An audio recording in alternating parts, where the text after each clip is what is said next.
Here at the beginning of this 16-week certificate course for Bakke Graduate University, we're going to ask you the first and most important question that you're going to answer.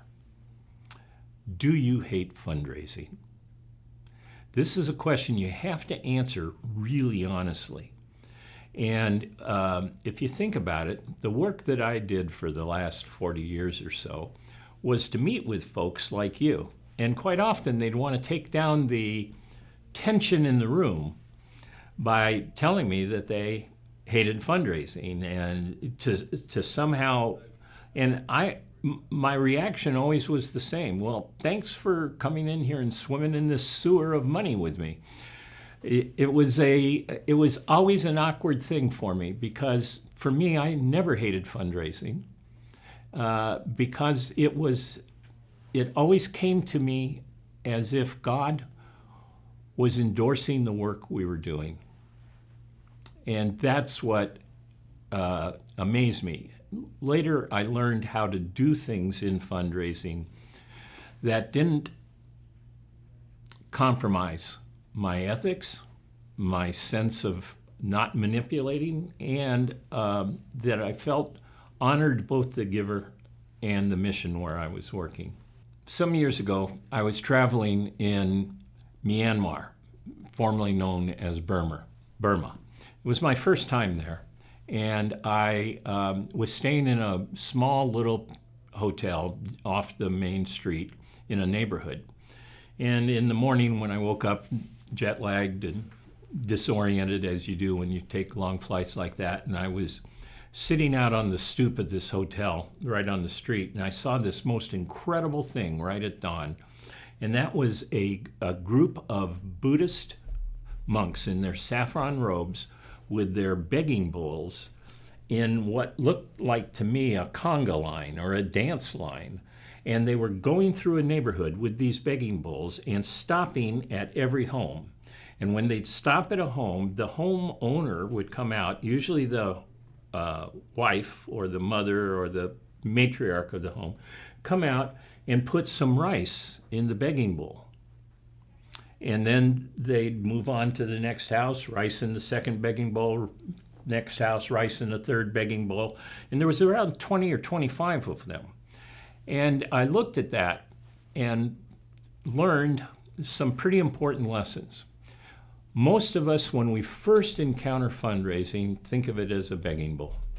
You're standing in front of somebody asking them for something, and it's a position of supplication. That's not what was happening. What was happening was a deeply ingrained ritual of social action. The Buddhists the monks would go through the homes and collect the rice, and that would allow the homeowner to then eat their meal, because the rice that was being collected was for the poor.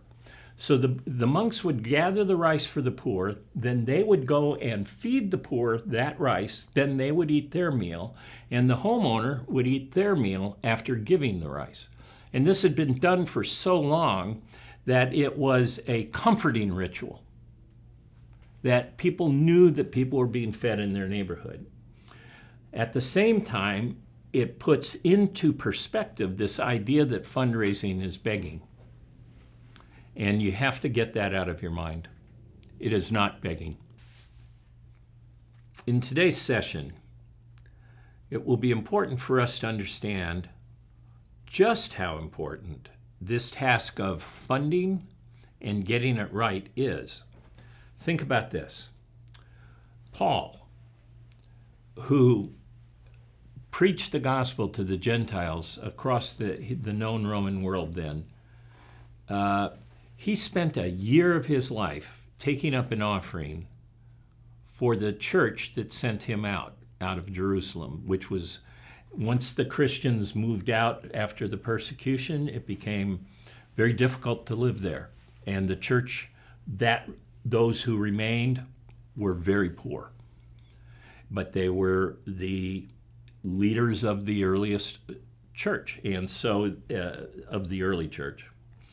And so Paul, in preaching to the Gentiles in Macedonia and Greece, said, we need to take up an offering for the church in Jerusalem to give it strength, our mother church to give it strength. And he spent a year on that offering. And you read about it in 2 Corinthians chapters 8 and 9. If you grasp how important Paul thought this was, he put his best men, his number one disciples, on this same task. In 2 Corinthians 8, verse 20, let me read. We want to avoid any criticism of the way we administer this liberal gift, for we are taking pains to do what is right, not only in the eyes of man, but not only in the eyes of God, but in the eyes of man. If you understand this, you understand what we're going to be working on through this entire certificate course. And that is, how are you structured in your accountability, and how do you relate to the investors in your environment that want to help you, or in your universe? So we're going to begin by looking at something that we'll come back to over and over again during this time, and that is your donor orbit or giver orbit. Turns out in these days, most people don't like to be called donors. They like to be called givers. And I actually like the change. It's so ingrained in all of our minds that we have to work at changing the word to givers. But as you're now looking at the orbit, you'll notice the circles, and you'll notice that it's squared away and framed. The reason we frame the orbit is because that is your geo-spiritual, if I can use that combinations of words. That is the geography of where you're going to work your fundraising. And it is going to be peculiar to whatever project or mission or enterprise you're on, depending on who most normally should be involved with you in that work. God's hand is not too short. It's a matter of discovering who is coming to you for funding, how to approach them, and how to keep them nurtured or staying with you. That's what we're going to be covering through here. And this orbit is the explanation for you. So first look at, within the frame, just look at all the stars around the outside of the circles. All of those are points of giving. Could be a church, could be an institution like I worked for, could be an individual, could be a high school group raising money. Whatever it is, they are your potential givers and your potential partners. So discovery, which we will be working on in the next section, next segment, discovery, acquisition, and nurture will inform how to use this orbit and how to understand it. But very quickly, I'll take you through it. So the outside of the circles is the universe from which you're going to raise money, raise partners, raise volunteers, raise staff, build board members, all of that. You need to understand that's where they exist, and you need to understand, do they exist across the world, across my county, across my city, across my country? Where is the most natural place of support for the work that I'm going forward?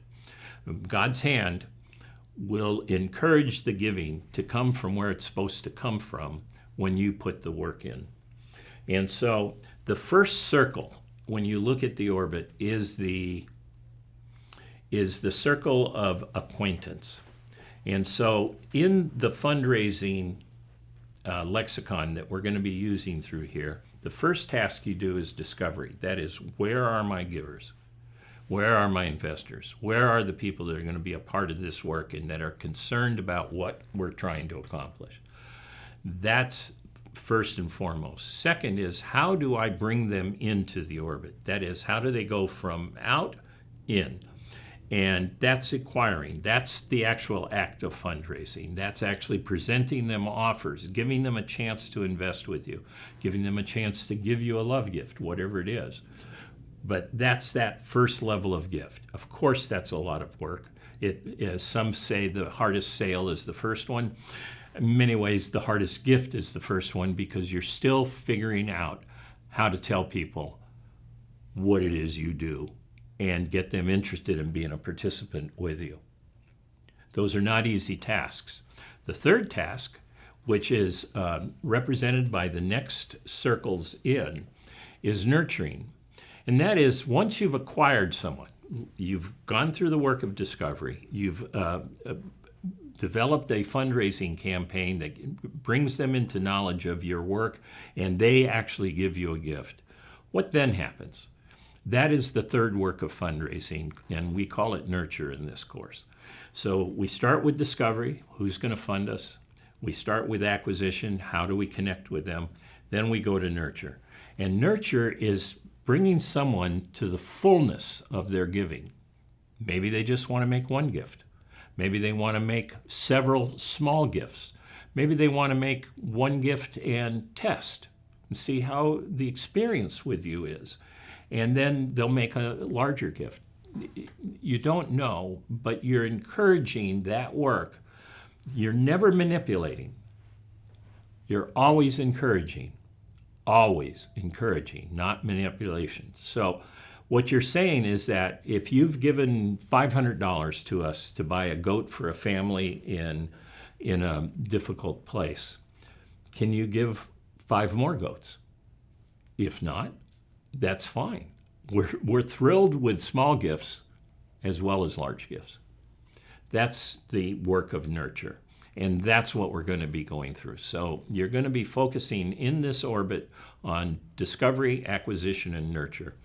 And we'll go into these topics more fully. So what is the overarching goal of learning all of this, of being able to come through with your ministry for this? The overarching goal is something we're going to call and come back to throughout this course, because it's literally the purpose of the course. And that is something we're calling sustained interdependence. It's one of those ideas that seems easy to understand at one level, and that at another level requires some complication to help execute. Sustained interdependence, though, is a reaction to the dominance of Western funding in the support of evangelical mission over the last 200 years. And we'll go into the 4 eras, but in today's era, sustained interdependence comes out of the ownership and engagement, the taking of responsibility by what we call autochthonous leaders.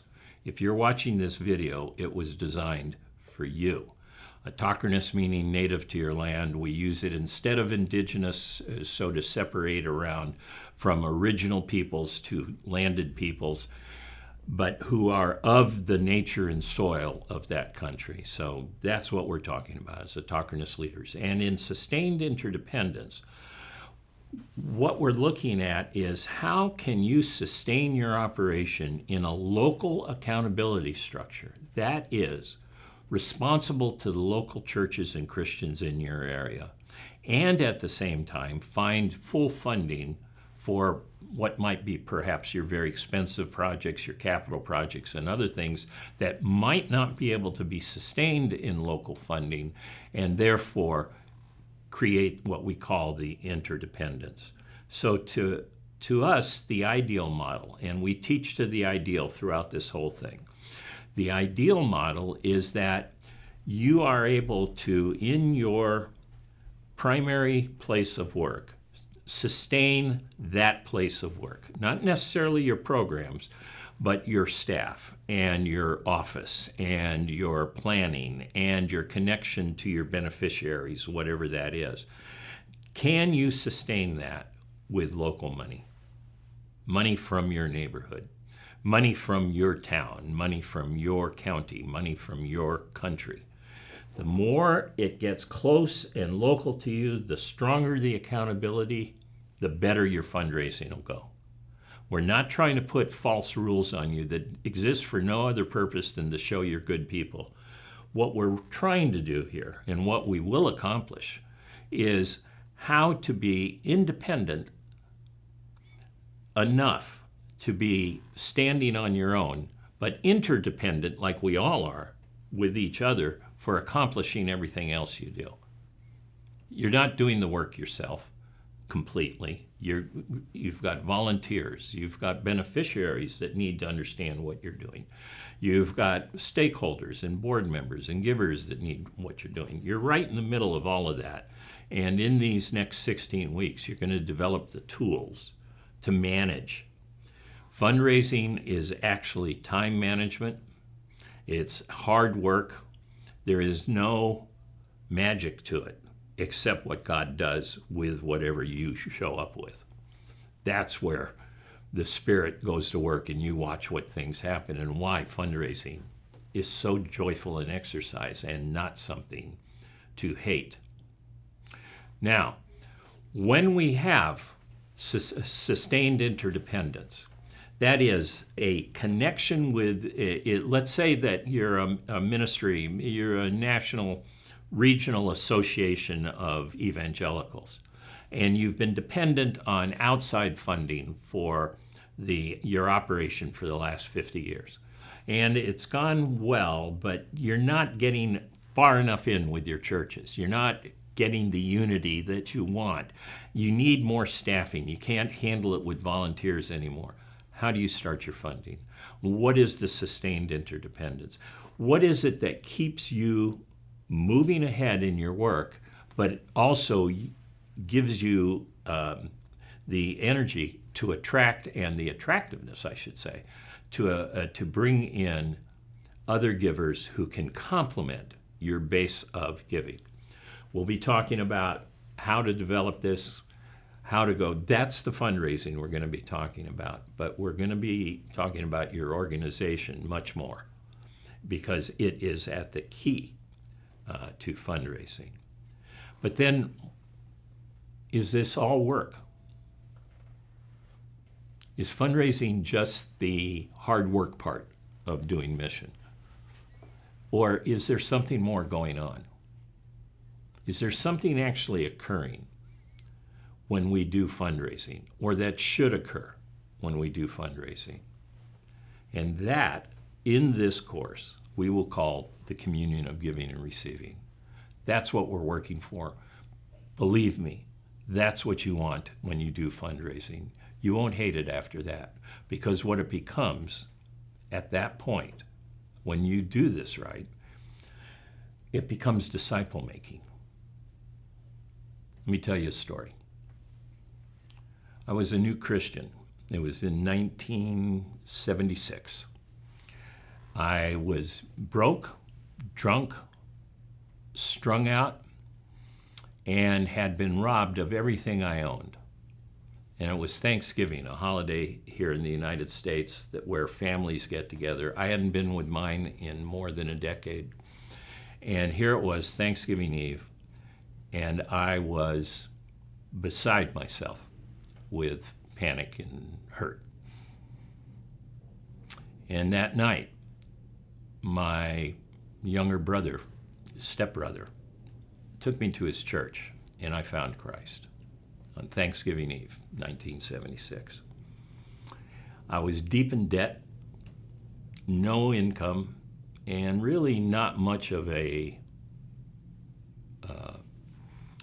strength to have income. But I ended up doing some volunteer work, and then I ended up with a paycheck. About 6 months after I started, I got a one-time job that gave me a one-time paycheck, which for me was a lot of money, and for many of you would be a lot of money even today. It was $600. It was this one-time paycheck for about a month and a half of work. And I looked at that $600, and even though I was a new Christian, less than 6 months old as a believer, I looked at that $600, And I had not been taught on tithing. I hadn't gone through any sermon series or anything else. I just knew I was supposed to give some of this money away. And that ushered in a slithering, selfish mood. I don't know if you've ever had one of those dark moments when, I mean, you can have them over the last donut. You want it? Do you give it away? Do you put on an act like you don't want it? I was looking at that $600 and I was thinking, Christians give money away. They give something that's kind of like a tax or a tithe. You know, it was kind of playing in my mind. And I said, and I came to the conclusion I didn't want to give a penny away. And that scared me. So why do all Christians give money and I don't want to? Is it a rule? Do I have to do it? Why would I do it? And I started walking the streets where I was working at the time, or living. And for a long time, until I finally figured out what was the problem I was dealing with. It was my belief in God. I did not want to give a single penny to something that was an illusion, a made-up fact to make me feel good about that there was a creator of the universe and that he had a plan for my life and all the other things that are the joy of being a Christian. I thought, is it real? That's the question. That's what I was asking myself, because when I give up something precious, and at that point that money was precious to me. I mean, it meant getting out of my mother's living room off her couch. It meant getting back to work, paying off my bills, getting my car fixed. It meant everything, or I thought it did. Nothing meant more than my walk with Christ. And yet, there I was walking the streets, struggling with this idea of giving, and it hit me. I was struggling with my belief in God, but I believed in God. He was now the deepest reality of my life. And if he wanted to use me or my money in some way to continue to promote the gospel that had taken me in, I gave joyfully that day. And I haven't stopped giving since. It was at that moment that I felt I actually became a disciple of the Lord's, because I had really yielded everything that I had at that point, or that I could. And it felt good. And I felt like I was growing in Christ then. And that sense of joy and completeness, that came out of that simple act of giving. That's what you're encouraging. And when it happens, and it happens well, we have a communion of giving and receiving. We're going to be working on that throughout these next 15 weeks.